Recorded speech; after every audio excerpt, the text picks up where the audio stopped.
So with episode two of Digimon Beat Break, I definitely think that's what it's called. Yeah, Beat Break. I kind of want to personally want to say here, I was expecting Gecko Goman was going to evolve, or maybe Gecko Goman didn't evolve, or maybe that he really actually didn't, or maybe that he really actually did. When you go back to watching the other previous other Digimon basic anime, usually you basically would see that basically happen. Sometimes it doesn't happen just like that. Sometimes it basically does. Sometimes it just basically just takes time to the premises just to see where it basically just goes from there and just basically really actually is and stuff. And it does take very quite a bit of time for them to gain experience and stuff like that. It's kind of like when Pokemon like when they reach basically a certain level they can evolve into a different form, and sometimes there's some other Pokemon based out there. Sometimes their trainers don't want them to evolve, and sometimes they do want them to evolve, and so in some sense they really do want them, and sometimes they really don't want them to stop them basically to evolve. And take as for Pikachu, for example, Pikachu cannot evolve. However, the only way that Pikachu can evolve is basically to basically have a electric stone, which basically means an electric stone would be the perfect opportunity for to help Pikachu basically to evolve. But can Pikachu become very strong and very powerful? In a way, yes. In a way, yes. But that doesn't mean that Pikachu is really actually unbeatable, which we really don't think that he really actually is. Don't determine or demender basically how strong Pikachu really actually is, because he's basically a electric type different kind of a Pokemon. When it comes to basically Digimon there's basically different kinds of Pokemon that basically has like fire, ice, wind, water, maybe dark, maybe metal or something like that, or different bits of that. When you compare it between Digimon and basically and Pokemon, they both have their different own balances based between each other, and they both definitely do have a very good rivalry between each other, really also as well too, because they both basically been born basically in the 90s, basically in the 90s. Now, when you look at basically as Ty as for himself, Ty, basically for him, basically he has a Digimon, which I definitely think is a fire type Pokemon. It's fire type Digimon. Pardon me, fire type Digimon, and basically, which is basically his tiny little baby Digimon evolves into Agumon, and Agumon evolves into uh, Greymon, and Greymon evolves into Metal Greymon, and Metal Greymon evolves into War Greymon, evolves into there, and that's if you there's different types of levels of Digimon. You basically have the rookie level, and then you also have basically you only have the rookie level. um, I definitely think so. The rookie level, champion, ultimate, and mega. I definitely think or I think it's I think it's the training level, rookie, champion, mega, and no, yeah, training. I think it's training, rookie, champion, ultimate, and mega.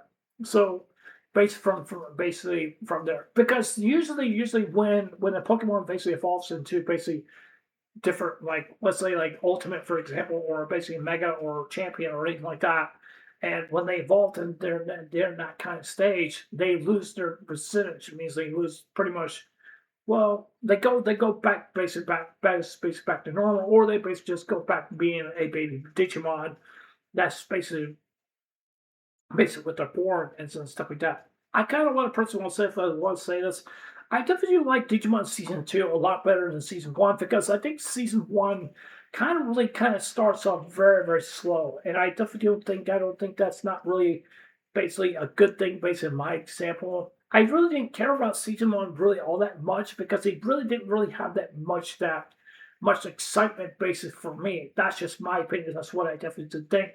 But when you're watching season two, you're learning more about Tai and some of the others and some of the other past Digimons that Digimon trainers, which that's what's basically that they are. They're basically Digimon tamers or Digimon trainers and stuff like that. I remember back in the days, they have those little pocket mons.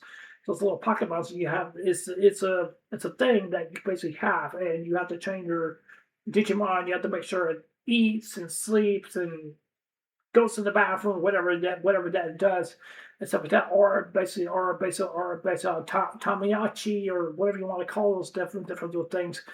I remember those things. I used to have one of those when I was a kid. Me and my sisters, we used to have one of those since we have a kid, because we have our own Tamiyachi, and we have to play with it. We have to make sure we go to the bathroom and sleep, eat, and all that basically all the different that kind of stuff. But if we really don't, then they'll probably get upset, and then they'll probably be sad, and they'll probably get mad, and then they'll probably just basically just die and stuff like that. I remember those basically back in the days. I really do. Those were really fun back in the days. They're pretty popular. They're pretty popular now, but not as popular as they was back in the 90s. But they're still very popular. Still for now that they are. But they definitely are very fun to play, and they really are definitely as really basically as they are. Basically that they are. Now, to be honest with you, some people will probably say, "Do Digimon basically exist?" To be honest with you, no, I don't believe that they really don't really basically exist. And they just basically exist basically into a digital world. Basically, that's where basically what they basically belong. Because usually Digimons are basically like considered as basically like good viruses or bad viruses and stuff like that. Think as an instance for like your computer or your cell phone or whatever this that you basically have. If you have some good protection for your computer and stuff like that, that's a really good thing. But you have to be aware that if you go on something that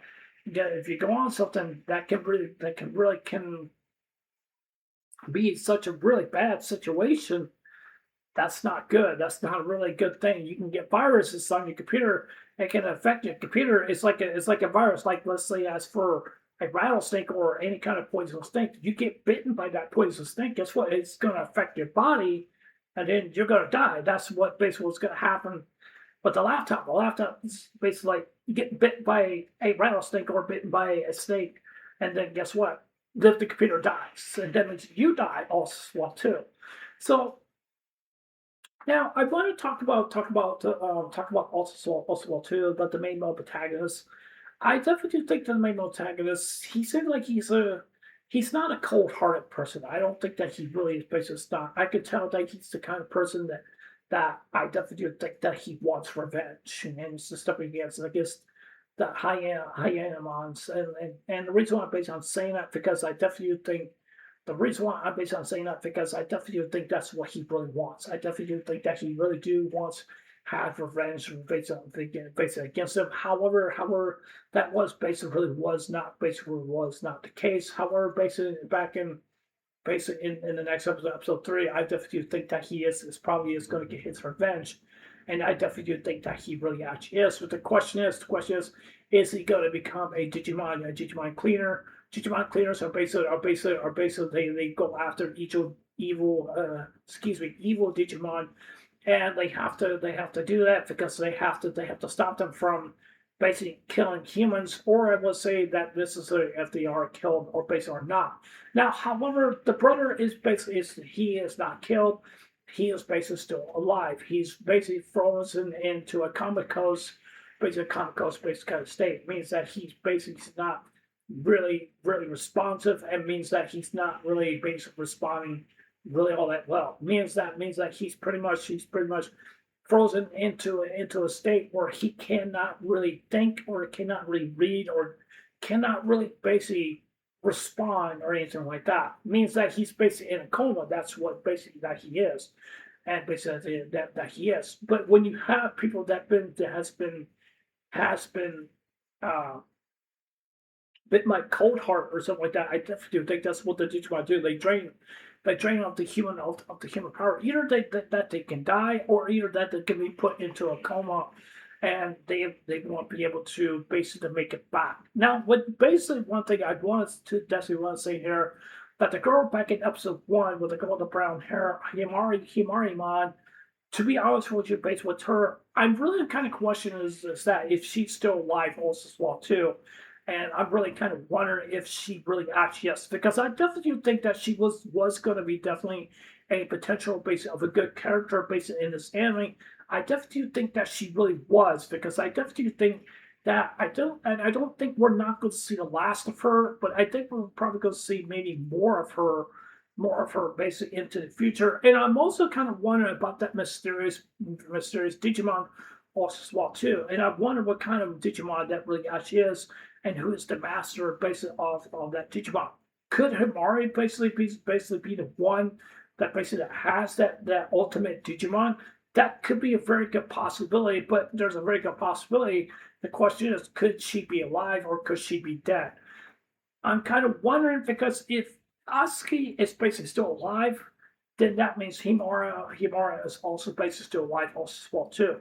Now this is not 100% confirmed, but we'll just have to wait in person to just definitely see where the premises basis anime is definitely going to go, and just to see where the world building is definitely going to go, and also as well too. And the question is, who is behind all these shenanigans also as well too? For having these evil Digimons are being produced basically in this world, because there has to be a person behind the scenes of basically doing this are basically doing this, because if you think about the other different past Digimon's anime seasons, because usually they have Digimons invading the human world, because they basically take as for instance Data Squad, Digimon Data Squad is a very good example. Basically what they're supposed to do, they're basically actually like cops or FBI or agents or something like that, whatever you want to call them. And basically what they're supposed to do is basically out there, they're supposed to stop and excuse me. They're supposed to stop. They're supposed to stop evil Digimons. That's what they're supposed to do. That's what they're supposed to do. That's what they're supposed to do, and that's what their main objective is, for them to basically really actually do that. Because if they really don't, if they really don't, that can cause a lot of harm to other people also as well too. Also as well too. Because yes, people that definitely can die from Digimon also as well too. Now, take as instance for base for a guy, I definitely do think this was confirmed. I think definitely think that it was based in season two. If you guys don't know who is I can't remember his name. He was one of the main protagonists in season one and season two. Um, I can't remember his name. I can't remember his name. It's right across my head, but I can't seem to remember his name. But Devilmon or whatever his name is, or somebody. He's pretty much the main big bad baddie in the season one and season two. You probably know what I'm talking about.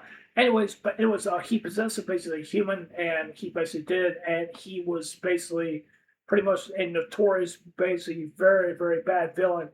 And basically, the guy that got possessed by the Digimon, he ended up dying. He pretty much died, and so and stuff like that. And that's basically what happened to him.